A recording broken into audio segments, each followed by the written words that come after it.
Jack Miller woke up before his alarm clock rang. Old habits from his military days stayed with him, even 15 years after retirement. The Montana sunrise painted his farmhouse in soft orange light as he moved quietly through the kitchen, started the coffee maker, and looked out the window at the fields that stretched to the distant mountains. This peaceful life was nothing like his past. Few people knew that Jack Miller had once been called Ghost, the deadliest sniper in Special Forces history with over 200 confirmed kills. Those days were long behind him now. All that mattered to him were his twin daughters, Lily and Amy. Jack heard footsteps on the stairs. Lily appeared first, her long blonde hair tied in a messy bun. She wore her favorite blue pajamas with stars on them. "Morning, Dad," she said with a yawn. "Coffee ready yet?" "Almost," Jack replied. "Where's your sister?" "Still sleeping." She stayed up late reading again. Jack smiled. His daughters were so different, yet so alike. At 17, they were smart, strong, and kind. Everything he had tried to be for them since their mother died 10 years ago. Lily loved science and wanted to study biology. Amy was the bookworm who dreamed of writing stories. "I need to go into town for supplies today," Jack said, pouring coffee into Lily's favorite mug. "We're running low on just about everything." Lily nodded as she sat at the kitchen table. "Can you get more of those chocolate cookies, the ones Amy likes?" "Already on the list," Jack assured her. He never forgot the small things that made his girls happy. After breakfast, Jack checked the weather forecast and made a mental note to fix the barn roof when he returned. The twins had plans to watch movies and bake cookies. It was just another normal Saturday on their quiet farm. "I'll be back before dinner," Jack promised as he grabbed his truck keys. "Keep the doors locked. Call if you need anything." "Dad, we're 17, not 7, Amy said, finally awake and joining them at the door. "We'll be fine." Jack hugged them both and headed to his old pickup truck. As he drove away, he glanced in the rearview mirror at the farmhouse that had been their home for 12 years. Everything looked peaceful and normal. He had no idea this would be the last normal day of their lives. High above Earth, the Zarkonian Empire's science vessel moved into position. The massive ship, 3 miles long and shaped like a curved blade, remained invisible to Earth's primitive detection systems. Captain Vorn stood on the command deck, reviewing the final extraction plans. "The specimens have been confirmed as ideal matches," said Dr. Krell, the lead scientist. His gray skin shimmered under the ship's lights as he showed holographic displays of Lily and Amy. "Twin females with perfect genetic stability. Their DNA structures show exactly what we need for the fertility research." Captain Vorn nodded. "The Council is growing impatient. This mission must succeed. How many Earth females do we need in total?" "These 2 will complete our required sample size of 25, Dr. Krell answered. "Our scientists believe this will be enough to develop the cure our species needs." "Extraction team, prepare for deployment," Captain Vorn ordered. "Remember, this is a stealth mission. Earth governments must not detect our presence. The extraction must be clean and quick." In the deployment bay, 6 Zarkonian soldiers checked their equipment. Their armor could bend light around them, making them nearly invisible. Their weapons were set to stun. The Empire had strict rules about not harming protected species, and humans were classified as a developing civilization that should be studied, but not damaged. "Sensors confirm the male guardian has left the dwelling," one soldier reported. "Only the 2 female targets remain." "Perfect," the team leader replied. "Let's move." The small extraction ship detached from the main vessel and descended through Earth's atmosphere, its advanced technology preventing any radar detection. It landed silently in the forest a quarter-mile from the Miller farm. Back at the farmhouse, Lily was mixing cookie dough while Amy chose movies for their marathon. A slight vibration made Lily pause. "Did you feel that?" she asked her sister. Amy looked up from the movie collection. "Feel what?" "Like a small earthquake or something." They both froze when they heard a strange humming sound outside. Amy moved to the window and peered out. "I don't see anything, but the birds stopped singing." That's when the back door burst open despite being locked. The twins screamed as 6 tall figures suddenly appeared in their kitchen, seeming to materialize from thin air as their cloaking technology deactivated. The Zarkonians stood nearly 7 feet tall, with gray skin and large eyes. They wore sleek armor that seemed to flow like liquid metal. One stepped forward, pointing a strange device at the girls. "Do not be afraid," it said in accented but clear English. "You will not be harmed." Lily grabbed a kitchen knife while Amy threw a heavy book at the closest alien. The sisters had always been fighters, another trait they inherited from their father without knowing it. "Stay back!" Lily shouted, her hand steady despite her fear. The Zarkonian soldiers were surprised by the resistance. Humans usually froze in fear during abductions. The team leader gave a signal and 2 soldiers fired their stun weapons. Lily and Amy collapsed to the floor, unconscious but unharmed. "Transport them to the ship," the leader ordered. "Clean any evidence of our presence." The soldiers worked quickly, placing the twins in stasis pods that would keep them unconscious during transport. One soldier dropped a small device on the floor without noticing. As they carried the girls out, another reset the door lock to hide their entry. Within 5 minutes, they were gone, leaving the farmhouse looking untouched, except for the cookie dough still on the counter and the scattered movies on the floor. 3 hours later, Jack Miller returned home with groceries and supplies. As he turned into the long driveway, his eyes narrowed. A small rock was out of place near the entrance. Most people would never notice such a tiny detail, but Jack wasn't most people. Years of training had made him observe everything. He parked the truck and approached the house carefully. Everything looked normal, but something felt wrong. The silence was too complete. No sound of music or laughter from inside. "Lily? Amy?" he called as he entered. No answer. The kitchen showed signs of interrupted activity. The bowl of cookie dough, a chair knocked over.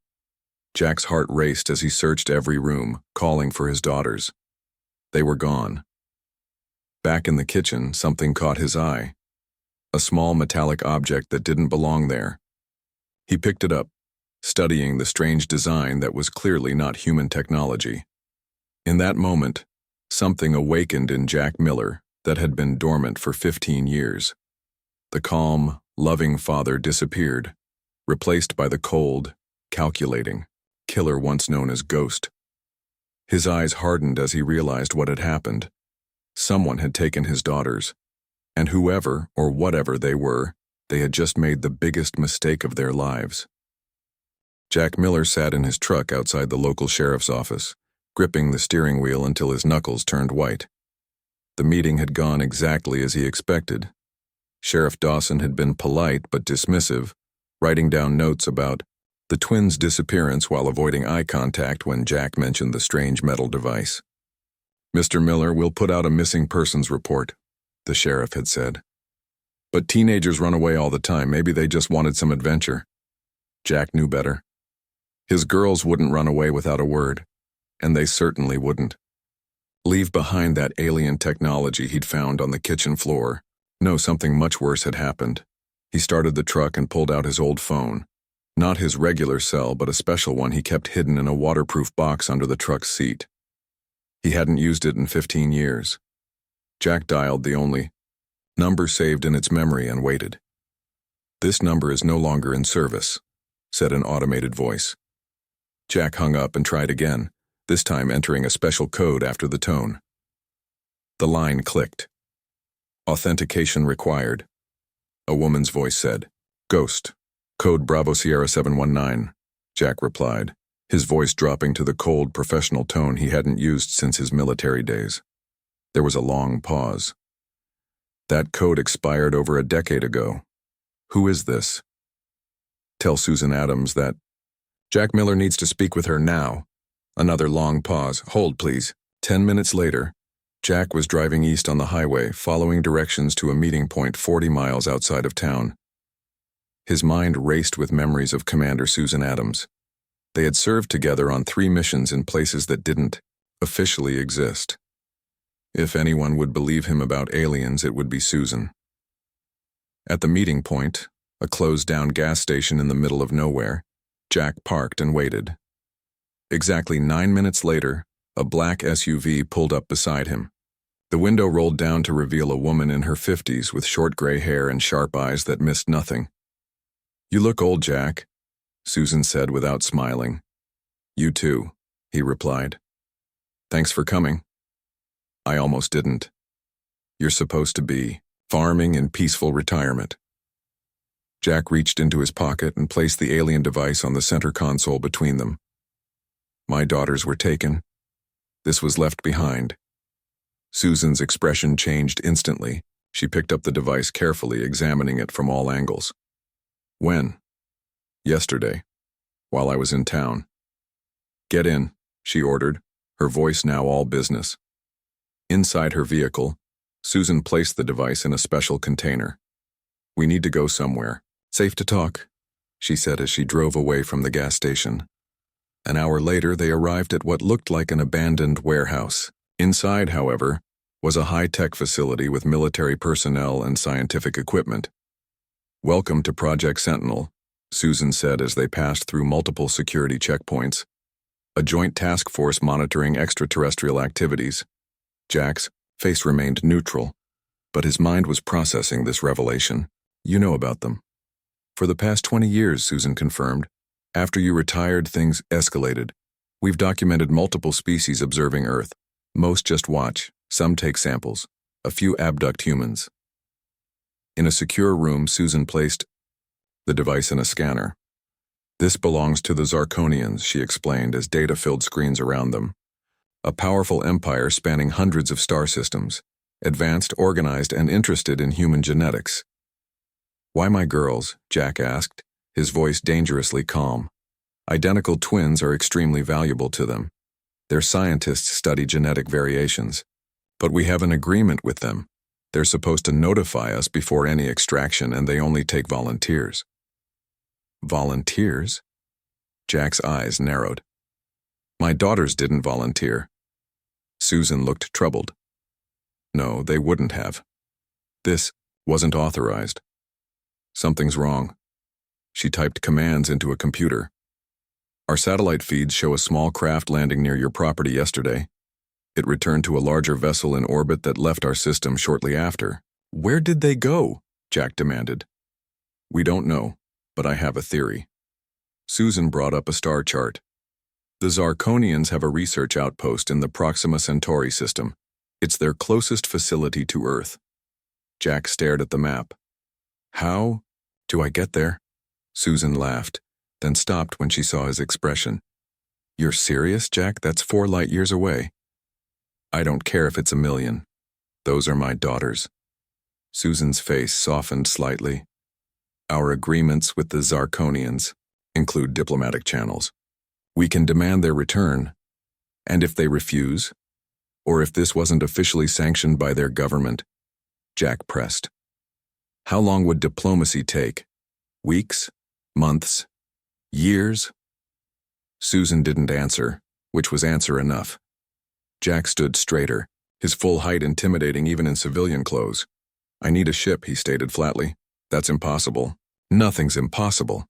You have something. This facility isn't just for monitoring." Their eyes locked in a battle of wills. Finally, Susan sighed. "Follow me." She led him deeper into the facility, through more security checkpoints, until they reached an enormous hangar. Inside sat a sleek black spacecraft unlike anything Jack had ever seen. "The Phantom," Susan explained. "Reverse engineered from recovered technology. It's a prototype, barely tested. Top speed would get you to Proxima Centauri in about 2 weeks." Jack walked around the ship, studying its lines. "Weapons? Limited. Some defensive capabilities. It's designed for stealth, not combat." "It'll do." Susan blocked his path. "Jack, be reasonable. You can't just steal an experimental spacecraft and start an interstellar incident. The Zarkonians have technology centuries beyond ours. Their smallest warship could wipe out half a continent." "I'm not planning to fight their entire empire," Jack said calmly. "Just find my girls and bring them home." "And how exactly would you do that?" Jack's expression turned cold in a way that made even Susan uncomfortable. It was the look that had earned Him his nickname, the face of someone who could wait motionless for 3 days to take a single perfect shot. The same way I've done everything else in my life. Quietly, precisely, lethally if necessary. Susan studied him. She knew his record, knew what he was capable of. Even if I wanted to help you, I couldn't authorize this. The Phantom requires codes I don't have access to. Jack nodded slowly. I understand. Thank you for the information. He turned to leave. Wait, Susan called. She hesitated, then reached into her pocket and handed him a small drive. Security patrol changes at Uro 200. The maintenance access on the east side has a faulty camera. The launch codes change daily. These are today's. Jack took the drive, his expression unchanging. I was never here, you never saw me. Susan nodded. If you do this, you're on your own. We'll deny everything. That's how I work best, Jack replied. That night, as the facility slept, a silent figure moved through the shadows. Security systems mysteriously reset at critical moments. Doors that should have been locked opened without alarms. And in the darkness before dawn, the Phantom disappeared from its hangar, launched silently into the night sky, its stealth systems active before it reached the upper atmosphere. Inside, Jack Miller reviewed the ship's systems and plotted a course for Proxima Centauri. On the console beside him lay a worn photograph of Lily and Amy on their 16th birthday, both laughing at something beyond the camera. I'm coming for you, he promised quietly, and God help anyone who stands in my way. In the vastness of space, the Phantom accelerated, becoming invisible against the stars as it pursued the much larger Zarkonian vessel. The hunt had begun. The Phantom glided silently through space, its systems running at minimum power to avoid detection. Inside, Jack Miller studied the ship's manual, learning everything about the experimental craft. After 12 days of travel, the navigation system alerted him that they were approaching the Proxima Centauri system. Jack had barely slept during the journey. He spent his time studying the data Susan had given him about the Zarkonians, their ships, their weapons, their culture. He memorized everything. Knowledge was a weapon, and he needed every advantage. The ship's scanners detected a massive structure orbiting the second planet in the system.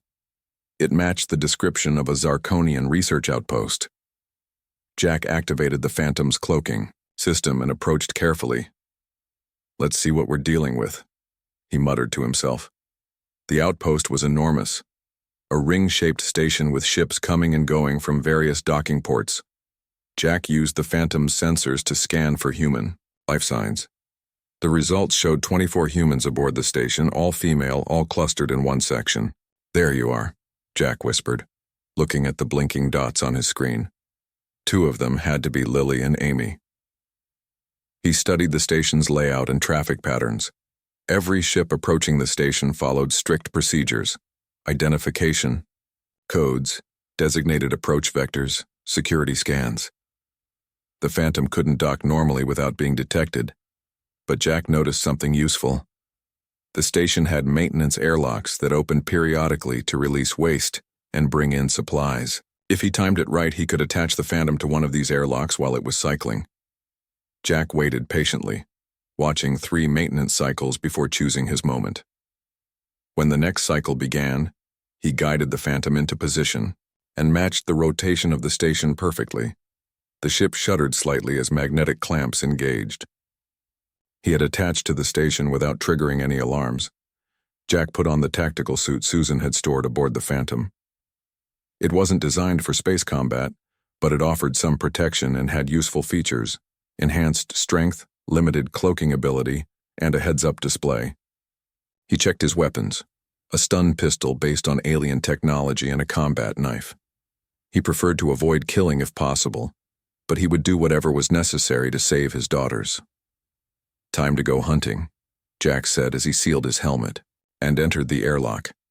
Inside the station, Jack moved carefully through maintenance tunnels, avoiding the main corridors where Zarkonian personnel would be. His helmet's display translated the alien symbols on the walls, helping him navigate toward the human life signs.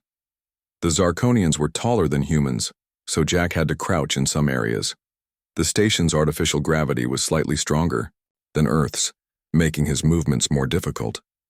But these were minor inconveniences for a man who had once crawled through minefields to reach his targets. Jack froze as two Zarkonian technicians entered the tunnel ahead of him. They were discussing something in their language, which his helmet translated. The new specimens are unusually resistant to the sedatives. Yes, especially the identical pair. Dr. Krell wants to begin full genetic mapping tomorrow. Jack waited until they passed, then continued forward. His daughters were fighting back. He felt a surge of pride mixed with urgency. He needed to reach them before this genetic mapping began. After an hour of careful movement through the station, Jack reached a secure door. According to his scanner, the human life signs were just beyond it, but the door required a Zarkonian access code. Jack studied the security panel. It was advanced technology, but security systems always had weaknesses. He removed a small device from his belt, a universal decoder Susan had included with his equipment. He attached it to the panel and waited.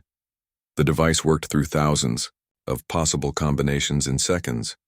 Finally, the door slid open with a soft hiss. Jack slipped inside, finding himself in a dimly lit observation room.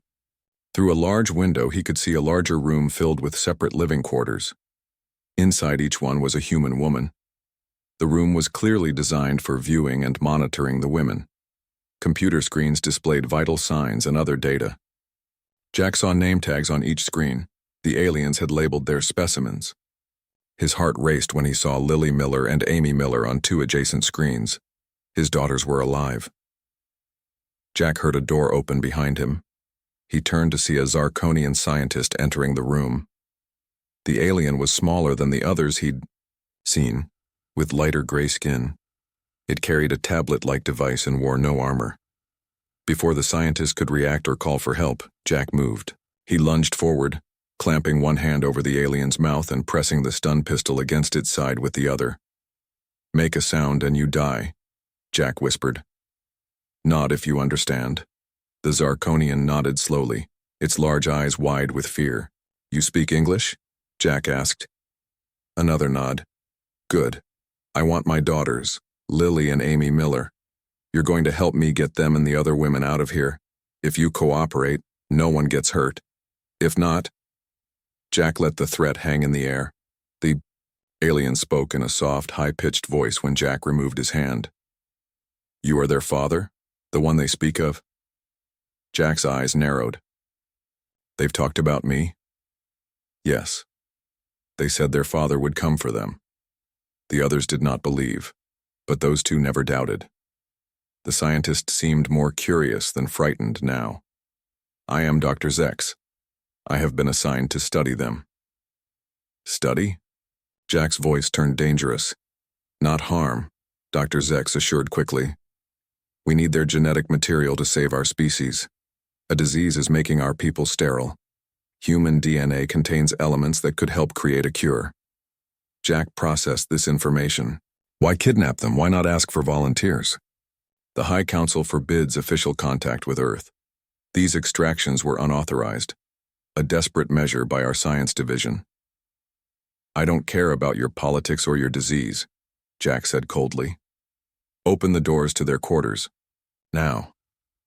Dr. Zex moved to a control panel and pressed several buttons. In the larger room, doors slid open in each living quarter. The women looked confused, some stepping hesitantly into the main area. Jack saw Lily and Amy emerge from their rooms. They looked unharmed, though tired. His heart nearly burst with relief.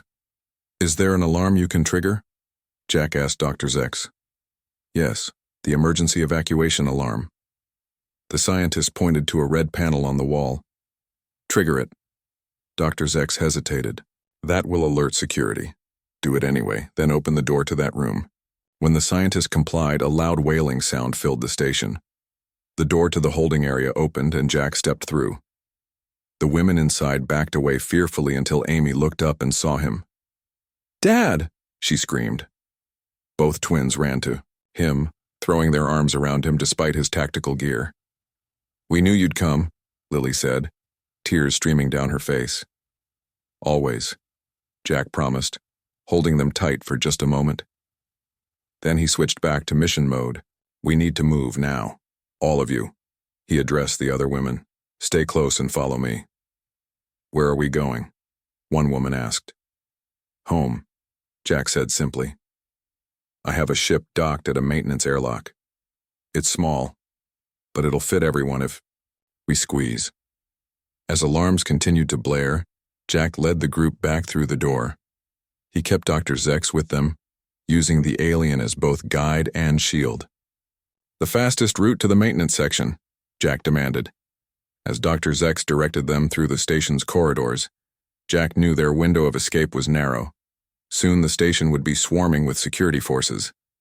But he had something. They didn't. Decades of experience moving through hostile territory and the most powerful motivation in the universe. A father's love for his children. Alarms continued to blare throughout the station as Jack led the group of women through the corridors. Dr. Zex walked at the front with Jack's stun pistol pressed against his back.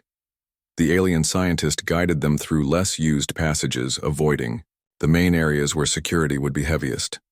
Security teams will block all major exits, Dr. Zex warned. The maintenance airlock where your ship is docked will be guarded soon. How many guards? Jack asked.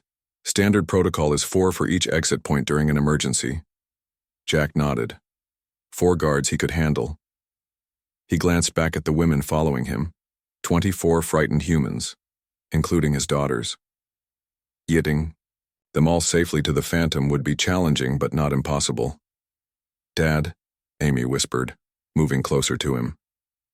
Some of the women are really scared. A few have been here for months. Lily joined them. We need to tell you something important. The Zarkonians aren't lying about the disease. We've seen their medical data. Their entire species could die out within a generation. Jack kept his eyes forward, scanning for threats. Not our problem. Dad, Lily insisted. They're desperate. That's why they took us. The proper channels were too slow. They kidnapped you, Jack said flatly. Yes, and that was wrong, Amy agreed. But what if we could help them without being prisoners? I talked with Dr. Zex a lot. There might be a way. Jack had no time to discuss ethics. They reached a junction where the corridor split in 3 directions. Suddenly, the lights in their section dimmed to red. Security lockdown, Dr. Zex explained nervously. They're sealing sections of the station. Which way? Jack demanded. Left, then 2 rights. But we must hurry. They moved faster now. Jack could hear the fear in the women's breathing behind him. The twins stayed close, helping the others keep up. They had always been natural leaders even as children. As they rounded the second right turn, they found their path blocked. A large security door had slammed shut. Dr. Zex tried his access code on the panel, but a red light flashed. My clearance has been revoked, the alien said. They know I'm helping you. Jack examined the door. Too thick to break through, too secure, to hack quickly. Another route? Dr. Zex hesitated. There is a service tunnel that runs parallel to this corridor. It's narrow, but show me. The alien moved to a small panel in the wall that Jack had overlooked. Behind it was a cramped tunnel, used for maintenance robots. It would be a tight fit for humans and nearly impossible for the taller Zarkonians. You go first, Jack ordered Dr. Zex. The alien struggled to fold his long limbs into the small space. Once inside, Jack motioned for the women to follow. One by one, they crawled into the tunnel. Everyone stay close, Jack instructed. Move as quietly as possible. The tunnel was barely lit by small emergency lights along the floor. They crawled in single file, the metal surface cold against their hands and knees. After several minutes, Dr. Zex stopped. The exit panel is ahead. It opens into a corridor near the maintenance airlocks. Jack pushed forward to the front. Stay. Here. I'll check if it's clear. He eased the panel open slightly and peered out. The corridor was empty, but he could hear voices around the corner. Zarkonian security discussing search patterns. They hadn't found this exit yet, but they would soon. Jack turned back to the group. We need to move fast. Once we're out, stay against the wall and follow me. If I engage any guards, stay back until I clear the way. One by one, They emerged from the service tunnel. Jack led them down the corridor toward the maintenance section. They were close now. Just 2 more turns, and they would reach the airlock where the Phantom was docked. As they approached the final corner, Jack held up his hand for the group to stop. He could hear the guards Dr. Zex had warned about, 4 of them speaking in their language about the security breach. His helmet translated their words. The human intruder is reportedly armed. Approach with caution. What about the test subjects? To be considered under duress. Non-lethal force only. Jack turned to the group and whispered, "Wait here. When you hear the commotion, count to 20, then follow. Dr. Zex, show them which airlock leads to my ship." Lily grabbed his arm. "Dad, no. There's too many." "Trust me," Jack said softly. He reached into a pocket of his tactical suit and removed a small device. Sonic disruptor. It will disorient them briefly. Before either twin could protest further, Jack slipped around the corner. The 4 Zarkonian guards were positioned in front of the airlocks, weapons ready. They were large, heavily armored, and alert. In his younger days, Jack would have eliminated them silently, one by one. But that wasn't necessary now. Jack activated the disruptor and tossed it toward the guards. It emitted a high-pitched sound that made the Zarkonians drop their weapons and clutch their head tentacles in pain. Their hearing was more sensitive than human ears. While they were disoriented, Jack rushed forward. He moved with the precision and efficiency that had made him legendary in special forces. 2 quick strikes to the first guard's pressure points dropped him unconscious. A sweep of the legs and a stun pistol shot disabled the second. The third guard recovered enough to swing at Jack, but he ducked under the blow and used the alien's momentum to slam him into the wall. The 4th guard managed to reach for his communication device. Jack delivered a precise kick to the alien's wrist, breaking it, then followed with a strike to a nerve cluster in the Zarkonian neck. The guard collapsed. 4 guards. 8 seconds. None dead, all disabled. Jack returned to the corner and waved the group forward. "Move! To the airlock!" Dr. Zex led them to the correct airlock, 3rd from the left. Jack entered the code to open it, revealing the Phantom attached to the other side. "Everyone inside," Jack ordered. "It'll be tight, but we'll manage." The idea. Women hurried through the airlock into the Phantom. Lily and Amy helped organize them, finding space for everyone in the small craft. Dr. Zex hesitated at the threshold. "You too," Jack told the alien. "You're coming with us."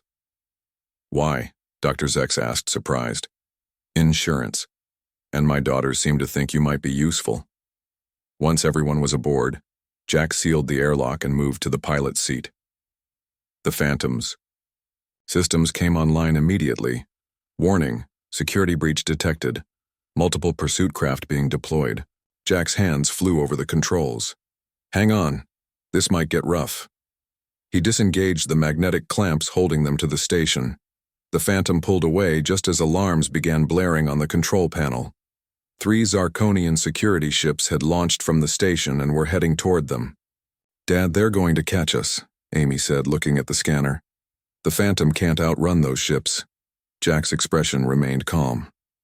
"They won't fire heavy weapons with their own scientist aboard, and outrunning them isn't the plan," he activated a sequence he had prepared during the long journey to Proxima Centauri. The Phantom's engines pulsed in an unusual pattern. On the scanner, the Zarkonian ships suddenly slowed, their systems apparently malfunctioning. "What did you do?" Lily asked in amazement. "Electromagnetic pulse, modified to affect their specific technology. Susan's files included their ships' frequencies." Jack allowed himself a small smile. "It won't last long. Just enough for us to reach the jump point." The Phantom accelerated away from the station, heading for the edge of the system where they could safely engage the faster-than-light drive. Behind them, the Zarkonian ships were already recovering, beginning to give chase. Jack turned to Dr. Zex. "Now, Doctor, let's discuss this disease of yours, and how we might help each other without kidnapping anyone else." 3 weeks later, the Phantom approached Earth orbit. Jack Miller sat at the controls, guiding the ship toward the secret facility where he had stolen it. Beside him, Dr. Zex watched with wide eyes as the blue planet grew larger in the view screen. It's beautiful, the alien said softly. Our scientists' reports didn't do it justice. In the main cabin behind them, the rescued women were preparing for their return. Some slept, exhausted from the long journey. Others talked quietly about what they would tell their families. The official story had been carefully crafted during their trip home. Lily and Amy sat near the back, deep in conversation with a tall blonde woman named Karen, who had been a medical researcher before her abduction 6 months ago. During the journey, they had worked closely with Dr. Zex discussing the Zirconian disease and possible solutions. Jack's communication system beeped. Susan Adams's voice came through the speaker. "Ghost, this is Sentinel Base. We have you on approach. Land at these coordinates." A set of numbers appeared on his screen, directing him to a remote landing site, not the facility he had departed from. "Understood," Jack replied. "ETA 12 minutes. He turned to his daughters. "We're about to land. Remember the plan?" The twins nodded seriously. During their long journey, they had developed a strategy that could potentially help the Zirconians while protecting Earth. It had been their idea, not his, but Jack had supported it. He was proud of the women they had become. Smart, compassionate, but also practical. The Phantom touched down in a desert area surrounded by mountains. As the engines powered down, Jack could see vehicles approaching, military transports, and what looked like a mobile medical facility. "Everyone ready?" he asked, looking back at the group. The women gathered their few belongings. Some looked nervous, others determined. They had formed a strong bond during their ordeal and the journey. Home, Jack opened the Phantom's main door. Outside stood Susan Adams, flanked by armed soldiers and a medical team. Her expression showed relief, surprise, and a touch of annoyance. "You actually pulled it off," she said as Jack descended the ramp. 24 rescues plus. She stopped, staring at Dr. Zex as the alien ducked through the doorway. "We have a guest," Jack explained, "and a proposal." The soldiers raised their weapons, but Susan motioned for them to stand down. "Explain." "The women can tell you everything," Jack said, "but the short version is this. The Zirconians have a genetic disease that's making them sterile. They need human DNA to create a cure. So they decided to kidnap humans?" Susan's voice was cold. "A rogue faction did," Dr. Zex interjected, his voice high and nervous. "Without permission from our High Council. The proper channels were taking too long and some of our scientists grew desperate." Susan studied the alien with narrowed eyes. "And why should we help you after this?" Lily stepped forward. "Because we can turn this into an opportunity. The Zirconians have technology that's centuries ahead of ours. Medical advances, energy production, space travel. Trade," Amy added. "We propose a formal agreement. Voluntary human DNA samples in exchange for technology. Everyone benefits, and no one gets kidnapped." Susan looked skeptical. "The government won't just agree to that." "They will when they see this," Jack said, handing her a data drive. "Complete schematics for Zirconian medical technology that could cure most human diseases. A good faith offering, from Dr. Zex." The scientist nodded. "My people are not evil, just desperate. This mistake was made by a few, not our entire civilization." Susan took the drive, still suspicious. "This will take time. Negotiations, approvals, treaties. The women need medical attention and debriefing first," Jack agreed. "Dr. Zex understands. He'll be our guest for a while." The alien nodded again. "I am prepared to stay as long as needed to help establish proper relations." Over the next several hours, the women were examined by doctors and interviewed by government officials. Their families were being contacted with the cover story. They had been part of a special research program that required complete isolation. Now they were free to return home with generous compensation for their trouble. As evening approached, Jack stood outside the medical tent where his daughters were completing their examinations. Susan joined him holding 2 cups of coffee. "Here," she said, offering him one. "You look like you need this." Jack accepted the coffee with a nod of thanks. "Your daughters are remarkable," Susan said after a moment. "They've been through a traumatic experience, Yet they're thinking about interspecies diplomacy. They get that from their mother, Jack replied quietly. She was always the visionary. And the combat skills? The way you took down 4 armed Zarkonian guards without killing any of them? Jack shrugged. Some things you never forget. Susan studied him. What happens now, Jack? Back to the farm? For a while? He sipped his coffee. The girls will want to be involved in whatever happens with Dr. Zex and this agreement. They feel responsible. They shouldn't. None of this was their fault. No. But they see an opportunity to make something good come from it. That's who they are. The twins emerged from the medical tent looking tired but relieved. They spotted their father and rushed over to hug him. The doctors say we're fine, Amy reported. No alien experiments, no weird side effects. Just some amazing stories, no one will ever believe, Lily added with a small smile. Jack held them close, feeling the tension of the past weeks finally leaving his body. They were safe. That was all that mattered. So, Amy asked, looking between her father and Susan, what's going to happen with Dr. Zex and the proposal? Susan sighed. I've sent everything up the chain of command. It's out of my hands now. But, she hesitated. Given what the Zarkonians could offer us, I think they'll consider it. And in the meantime, Lily pressed. In the meantime, you all go home, Susan said firmly. Rest, recover, let us handle the aliens and international diplomacy. Jack nodded. Home sounds good. Later that night, as they were flown back to Montana on a military helicopter, the twins fell asleep against their father's shoulders. Jack looked out the window at the stars, thinking about everything that had happened. He had traveled across space, infiltrated an alien research station, and brought home not just his daughters, but 22 other women. He had faced the unknown, with the same calm precision he had once used as a sniper, and somehow, his daughters had turned a rescue mission into the beginning of peaceful contact with an advanced alien civilization. As the helicopter approached their farm, Jack saw the familiar outline of their home against the moonlit fields. The place looked unchanged, peaceful, but everything else had changed. The universe was bigger now, filled with new threats and new possibilities. Whatever came next, Jack knew one thing for certain. He would always protect his family.